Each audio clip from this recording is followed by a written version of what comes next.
안녕하세요. 백두산 금융연구소의 백두산입니다. 7월 30일 금요일 아침 9시 13분입니다. 자, 어젯밤 일단 미국은 상승 마감을 했고 특별히 안 좋은 일 없었거든요. 근데 일단 오늘 코스피는 큰 폭의 개파락을 해서 출발을 했습니다. 큰 폭의 개파락이라고 이야기를 하는 거는 뭐 퍼센티지가 많이 빠졌다 뭐 이런 거 때문에 그런 이야기를 하는 게 아니고, 어제 저점을 갭으로 붕괴시켰잖아요. 그러니까 어제 하루 종일 싸웠던 그 자리를 한 번에 깰 만큼 뭔가 강력한 게 등장을 했다라는 거거든요. 그래서 하여튼 뭐 어떤 재료인지 모르겠지만 미국장 마감과 한국장 개장 사이에 뭔가 안 좋은 일이 있었는지 하여튼 한국은 지금 큰 폭의 개파락을 해서 출발을 하고 있습니다. 너무 이런 거에 아직 너무 막 신경 쓰시면 안 될 것 같고, 430, 426, 이 정도 박스권이라고 일단 생각을 하시고 대응하시는 게 좋을 것 같고, 말씀드렸죠. 어차피 어젯밤에 말씀드린 건데, 우리가 가진 현금 입장에서는, 그러니까 우리 정도 작은 규모 입장에서는 이 좁은 박스권 안에서 움직이는데 계속 여기서 조금씩 현금을 소진시켜 봐야 그다지 큰 의미가 없다. 아예 뭐 위로 확 올라가거나 위로 확 아래 확 내려가거나 했을 때 그제서야 이제 뭘 하는 게 우리가 분할 매수로서의 좀 의미가 있을 거다라는 이야기를 어젯밤에 드렸으니까, 그죠? 사실 뭐 여전히 박스권 안에 있는 겁니다. 그러니까 이런 시세에 너무 막 충격받거나 놀랄 거 없을 것 같고, 그냥 일단 한번 뭐 지켜보자고요. 그래봐야지가 박스권이고, 물론 뭐 삼각 수렴형을 아래쪽으로도 살살살 터치하고 있고 위쪽으로도 살살살 뭐 터치하고 있고 이런 모습이라 어디로 갈지 모르는데, 아무튼 뭐 아직까지 삼각 수렴형 안에 갇혀 있긴 갇혀 있잖아요. 그죠? 426도 안 깼고요. 일단 한국장 일단 오늘 차분하게 보시면 될 것 같고, 430 공방선이다. 그냥 마음 편하게 430 오늘 지키냐 깨냐 요거만 지켜보자, 뭐 이 정도로 편안하게 보시면 좋지 않을까라는 생각입니다. 뭐 개인적으로 확신이 있으신 분들은 확 하시고요. 아무튼 요런 이야기를 드렸고요. 자, 어젯밤 미국 증시 이야기 좀 하고 이제 코스피 조금 이따가 좀 자세히 볼게요. 하여튼 어젯밤 미국은 또 괜찮게 마감했죠. 올랐고 경제 지표들이 한 3개 정도 발표가 됐습니다.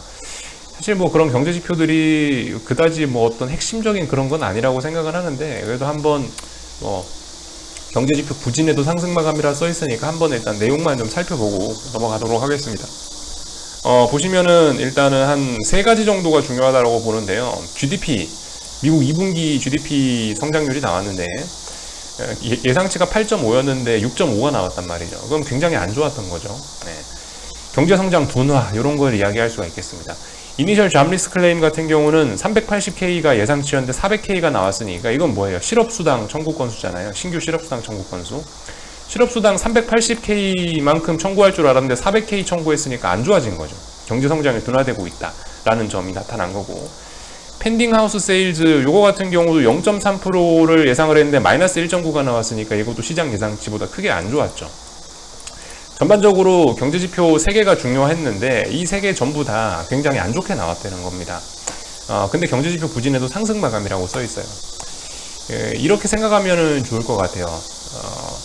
일단은 경제지표들이 좋게 나오잖아요. 경제지표들이 막 좋게 나오고 경제성장이 좋게 나온다, 경제가 막 좋은 걸로 나온다라고 한다면은 오히려 긴축의 공포를 자극시킬 수가 있는 것 같습니다. 요즘 같은 때는요. 근데 반대로 이렇게 경제지표들이 안 좋게 나와버리면 뭐예요?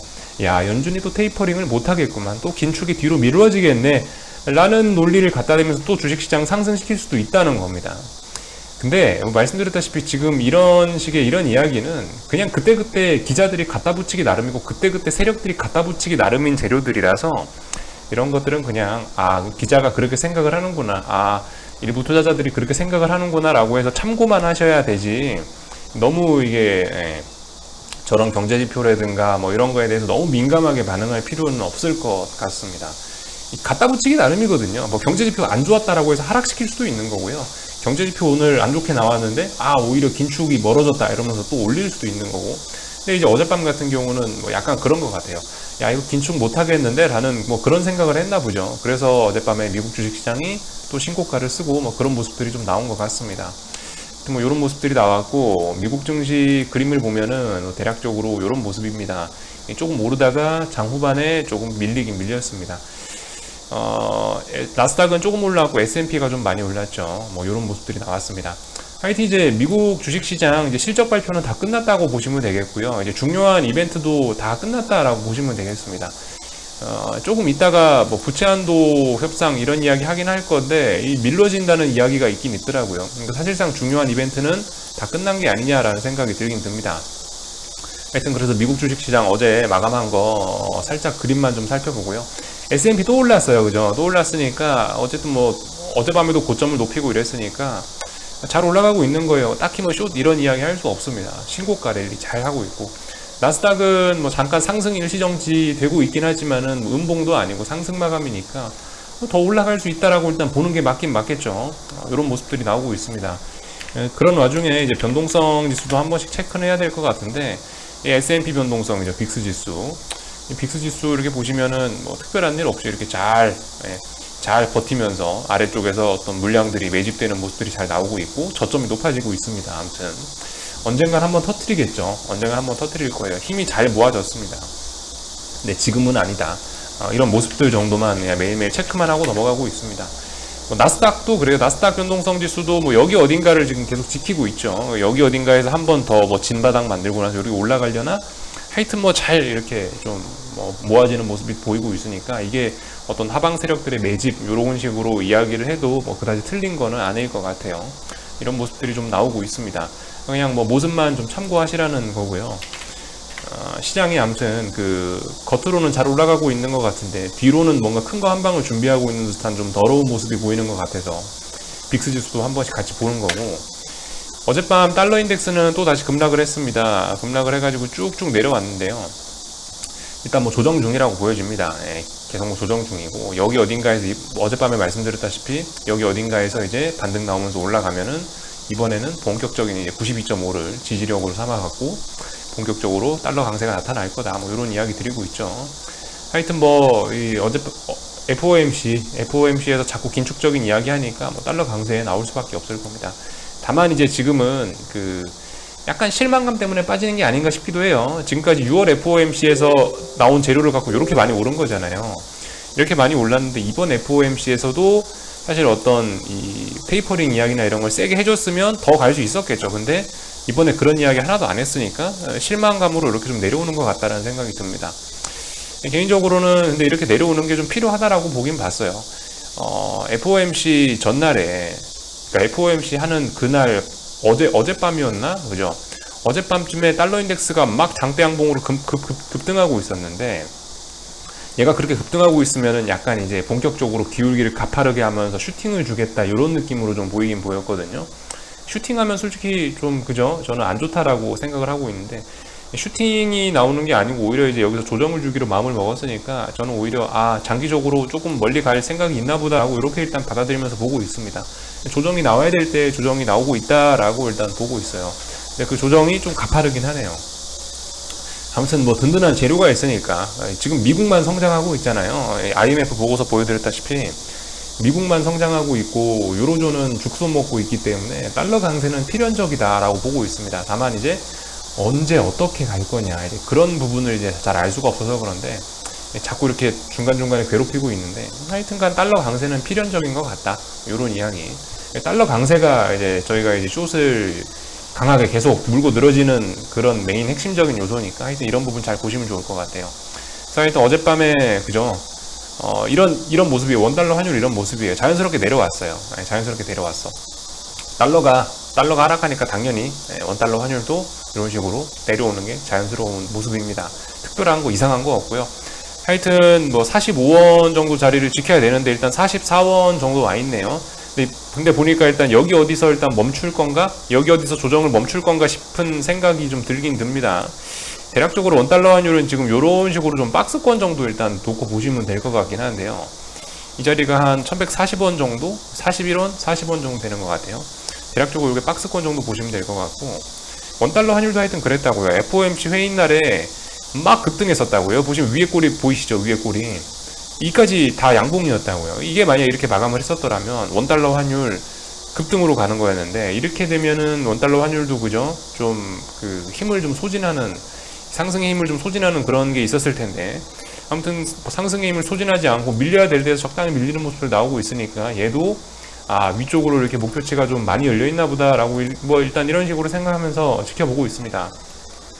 하여튼 뭐 원화 약세 추세는 계속되고 있고, 달러는 강세로 전환되려다가 92.5에서 살짝 밀려가지고 주춤하고 있고, 이 정도 모습들이 나오고 있습니다. 그래서 하여튼 미국은 계속 올라가고 있고, 그 와중에 오늘 갑자기 어이없게 한국은 개파락 출발하고 이러죠. 요즘에 그러니까 상승 보시는 분들도 하락 보시는 분들도 둘 다 이게 참 골 때리는 상황이에요. 그죠? 기본적인 업계의 매너를 지키지를 않습니다. 이것들이. 어제 미국 상승 마감 해줬으면 한국장도 갭상승 해줘야 될 거 아니에요. 근데 이게 뭐냐고요, 이게. 그죠? 하여튼 오늘 지금 제가 말씀드리고 있는 이 순간에도 보시면 이렇게 미국 선물이 좀 제법 많이 빠지고 있는데, 이건 무슨 악재가 있고 그런 것 같다는 생각이 좀 들긴 듭니다. 그리고 여러분들 계속 지금 생각을 하셔야 될 게, 중국 증시가 지금 2거래일, 3거래일째 급락을 줬다가 어제 하루 좀 의미있게 좀 반등을 했단 말이에요. 근데 그 반등을 하긴 했는데 그 반등이 진짜인지 가짜인지 아직까지 알 수가 없어요. 중국 증시가 하락이 끝났다라고 누구도 장담할 수 없는 상황이에요. 그러니까 오전 10시 반에 중국 증시 문 열리잖아요. 그 이후에 지금 한국은 조금 반등하고 있지만, 그 이후에 만약에 중국이 또 하락한다면은 또 한국 증시는 밀릴 수도 있다고요. 그 영향을 또 받을 수도 있다고요. 그런 점들 좀 언제나 머릿속에 지금 넣어놓으셔야 될 부분 같습니다. 중국이 급락하고 있고 그 급락이 끝났는지 아직까지 알 수가 없다. 근데 코스피는 어떻게 된다? 코스피 같은 경우는 미국의 영향보단 중국의 영향을 지금 엄청나게 강하게 받고 있으니까 중국 증시 잘 봐야 된다. 계속 이런 이야기를 일단 드리고 있습니다. 한국 증시 본격적으로 좀 이야기를 하기 전에 이거 뉴스는 좀 하나 참고를 해야 될 것 같습니다. 원래는 지금쯤 미국 의회에서 미국 정부 부채 한도 상향 협상을 열심히 하고 있어야 되는데, 요즘에 사실 뉴스를 이렇게 보면은 그런 이야기가 하나도 없어요. 저도 좀 의아했습니다. 이게 중요한 건데 왜 국회의원, 미국 의회에서 왜 조용하지라는 생각을 하고 있었는데, 요즘에 이 뉴스를 보니까 좀 이해가 되는데요. 여기 이런 이야기 써 있습니다. 미국 부채 상한 적용 유예 시간이 오는 7월 31일로 다가오지만 미국 의회가 인프라 지출안과 3조 5천억 달러 규모의 투자안을 다투느라 이에 대한 논의는 제쳐두고 있기 때문이다.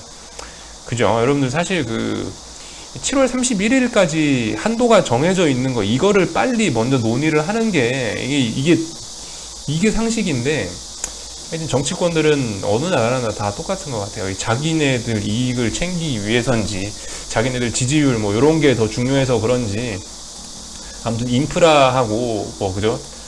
그 인프라 투자안 가지고 요걸 메인 핵심 쟁점으로 가지고 계속 싸우고 있답니다.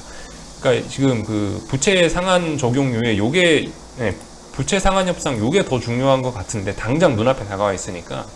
근데 어쨌든 다들 자존심 싸움을 하고 있다는 거, 인프라 지출안 놓고 자존심 싸움을 하고 있다는 거, 이것 때문에 지금 부채 한도 협상은 저 멀리 뒤로 밀려져 가고 있다는 모습이 지금 이 기사를 통해서 좀 알 수가 있는데, 그래서 하여튼 이거 뭐 보니까 이런 협상이라든가 이런 이슈가 조금 좀 멀리 갈 것 같긴 해요. 뭐 최소 10월까지라고 나와 있긴 한데, 하여튼 그렇습니다.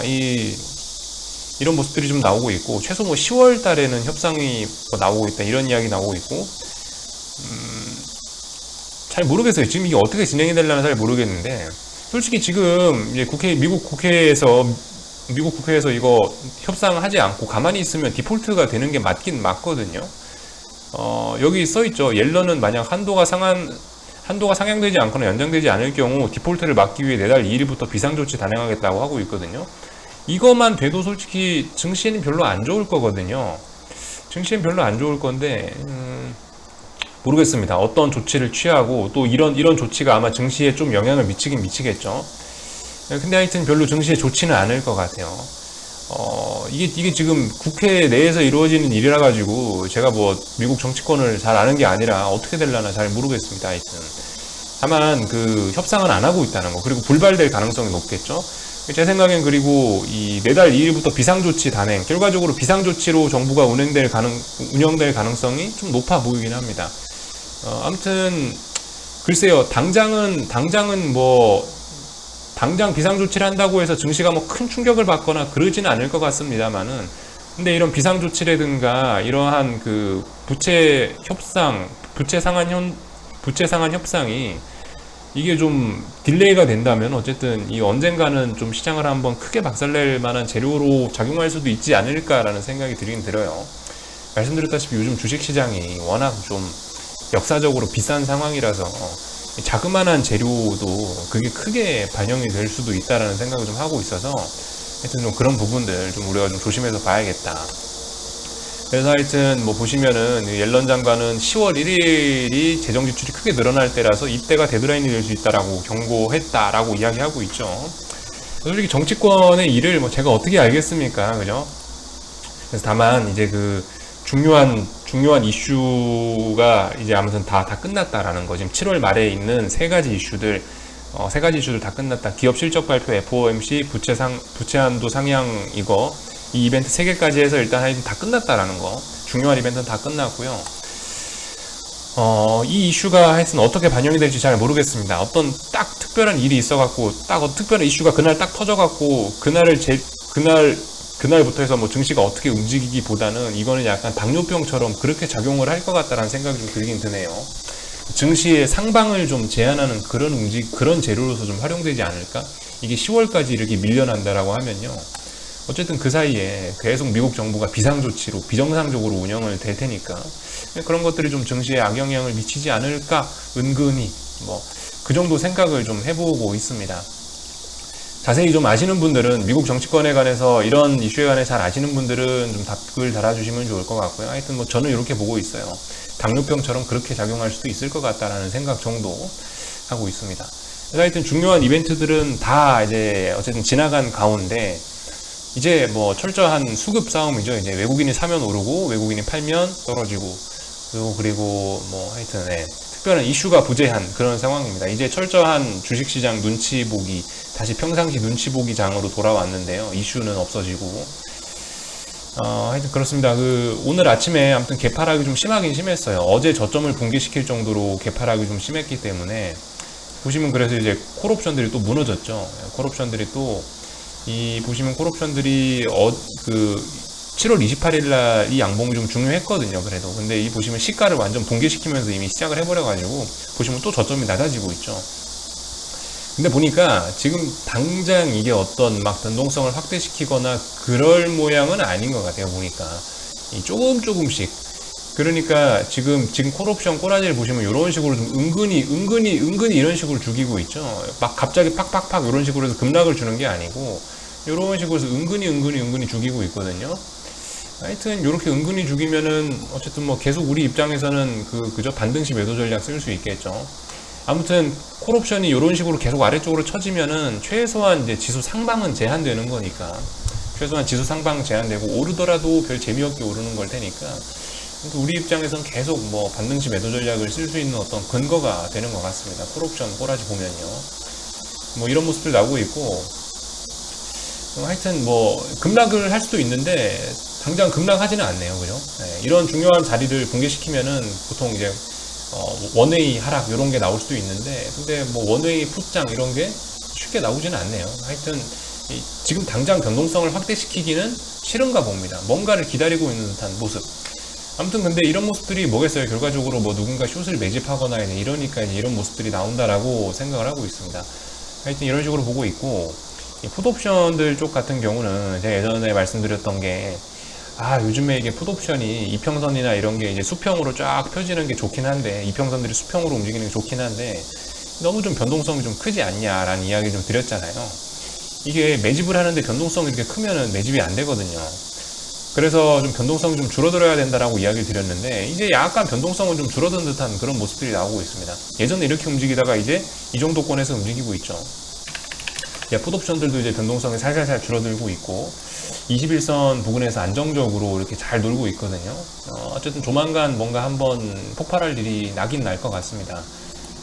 근데 그게 이제 언제인지 어떻게 될지는 알 수가 없으니까 차분히 진행하자. 또 그 와중에 풋옵션 박스권이기 때문에 한 번 더 풋옵션 또 아래쪽까지 훅 밟을 수도 있다고요. 또 그러니까 어쨌든 현금 비중은 적당히, 그죠? 반등시 매도 전략 계속 쓰긴 쓰는데 반등이 얼마나 언제 올라올지 또 알 수가 없으니까 일단 조금 현금을 좀 아껴 써보자라는 이야기는 일단 드리고 있습니다. 풋옵션 그래서 이 분봉 보시면은 이런 식으로 옆으로 쫙 펴져가지고 이평선들이 지금 굉장히 잘 수렴이 되어 있는 뭐 이런 모습입니다. 대부분 5% 내에 거의 다, 5% 내에 거의 다 들어와 있습니다. 정배열 초창기라고 볼 수도 있겠죠. 뭐 이게 뭐 역배열이 될 수도 있겠지만 정배열 초창기든 역배열 초창기든 하여튼 무슨 초창기입니다. 시세가 나오기 직전이라고 보여집니다. 물론 조금 더 수렴하고 조금 더 옆으로 길 수도 있어요. 하여튼 무슨 큰 시세가 준비되고 있는 것 같다. 근데 콜옵션이 비명 행사하는 걸로 봐서는 이 콜옵션이 죽는 추세가 조금 더 계속된다면은 풋옵션은 정배열로 날아갈 가능성이 굉장히 높아 보인다라는 점. 그러니까 우리는 풋옵션, 그러니까 우리는 반등시 매도 전략 계속 천천히 써보자라는 겁니다. 이런 이야기 정도 드렸고요.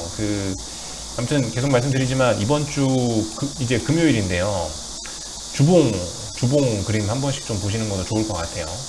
자, 결과적으로 이거 뭐 예전에 했던 이야기긴 한데 430이라는 자리 공방전을 1년 넘게 벌이고 있다고요.